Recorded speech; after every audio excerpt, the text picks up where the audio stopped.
great to speak to you. So can you just tell us a little bit about yourself, where you are and what you're doing at the moment? Yeah, hi. So I am a full-time pioneer, paid pioneer, lay pioneer on the Bourneville estate in Weston-Super-Mare. And the Bourneville estate is an area of high deprivation. I hate those words, but that's how it's described. Sort of a council estate, really. Yeah, I've been here for about nearly 2 years, coming up for 2 years. Yeah.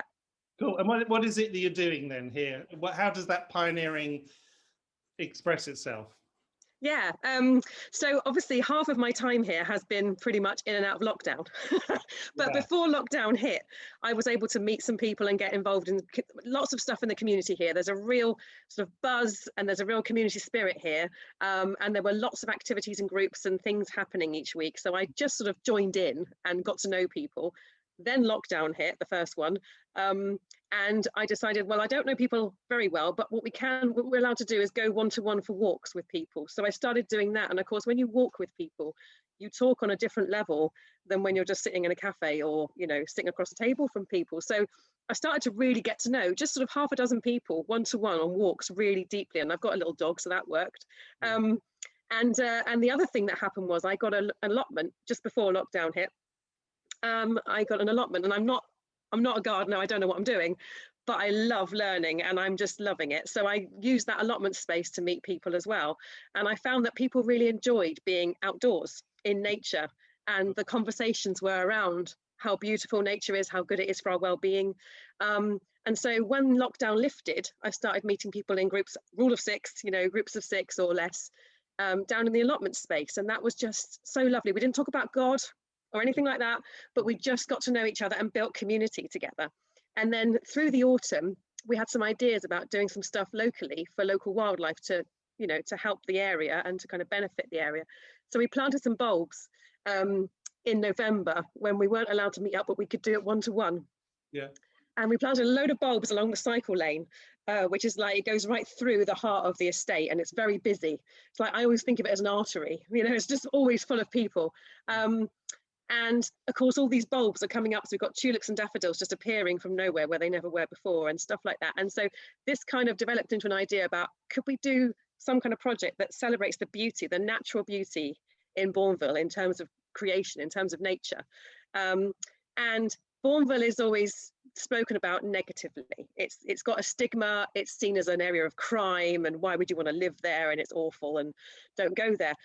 I love it. I love the people here. I've fallen in love with it. And I think it's a beautiful place. The people are amazing. They're really friendly, welcoming. I've made some really good friends here. I genuinely don't want to go. So I'm paid here for 5 years. I don't want to leave. I want to stay. So my question is, do you have to go to church to be a Christian? Yeah. No. In a word. No. Carry on. Tell me more about that. So the interesting thing is, Jesus, he did go to the temple, but not very often. Most of the time, Jesus was outdoors. Most of the time, he spoke to his disciples on a mountain or, you know, outside in nature somewhere. He retreated to the desert when he wanted space and time, just him and God. Mm-hmm. So he's our role model, and he didn't spend a lot of time in church. That's number one. Number two is, I believe that God is everywhere.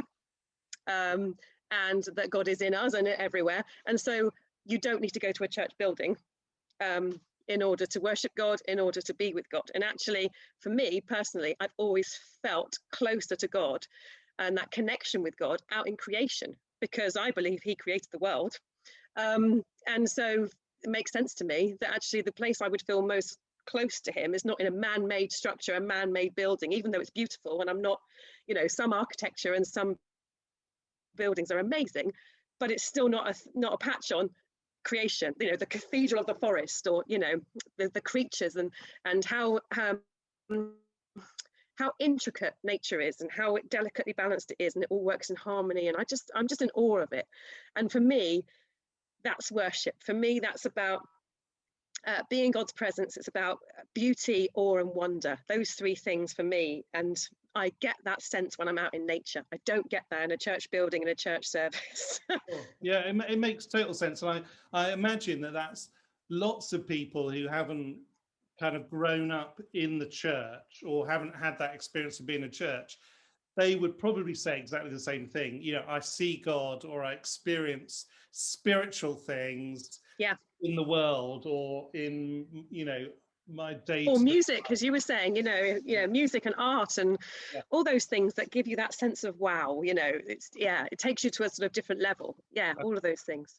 So what's your, we haven't talked really about your background, so I'm guessing you must have experienced traditional church, or church in a building or stuff like that, and now you're in a different place.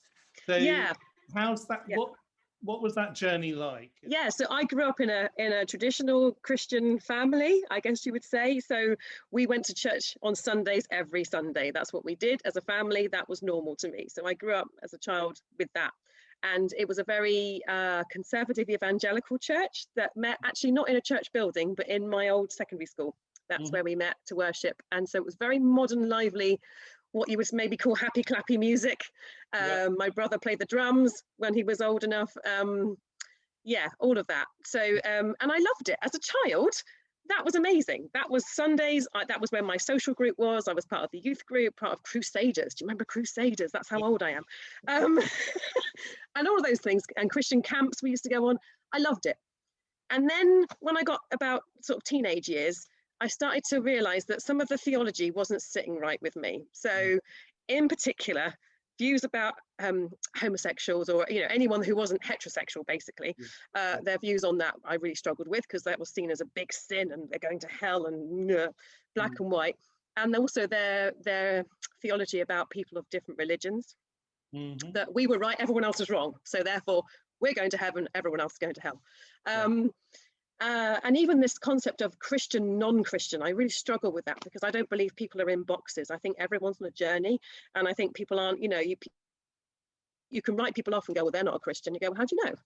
How do you know if they believe in God and they talk to God in their own private world, and you don't know what's going on for them? So all those things were really, I was struggling with. So I love the people, but not the theology. Then I went to uni and I met a whole load of other Christians who actually, they were Christians, but they didn't have this same theology. And I was like, oh, so you can be a Christian and not think like this. And that was quite an eye-opener to me, because I'd only known one version of Christianity. So I became a much more liberal Christian, and I loved that. And one of my friends, sorry, this is going very long. One of my friends, my good friends from my home church, she got married on the Isle of Iona, as you do. And I'd heard about Iona, but I didn't know much about it. So she invited me to the wedding, and I went all the way to Iona, and I fell in love with Celtic Christianity. I found this thing that was about worshiping God in nature and with the seasons and the harmony of that. And it just spoke my language. And I was like, this is how I am. This is me. I didn't know there was a thing. So I realized that Celtic Christianity was the thing that was me. And so I connected with that. And and then after uni, I dipped in and out of church and stuff, like church services, but I never really found somewhere that I felt like was me. And so I decided in the end that actually, do you know what? I don't think I connect with God in church. I think I can do my Christian faith, if you like. I can do church in a different way. And so that's what I started doing. Well, Nicky, thank you. That is really awesome. I just wish you lots of luck. And the people of Bourneville, I guess they've got lots of exciting things to look forward to. I just know there's chocolate. I hope there's chocolate in Bourneville. There is a chocolate garden, but there's no chocolate in the garden. Oh, never mind. It's not linked with Cadbury in any way, sadly. But Bourneville chocolate, of course, is vegan chocolate, so I eat Bourneville chocolate. So it's awesome. It's all meant to be. Fantastic. Thank you so much, Nicky. That was brilliant. Thank you.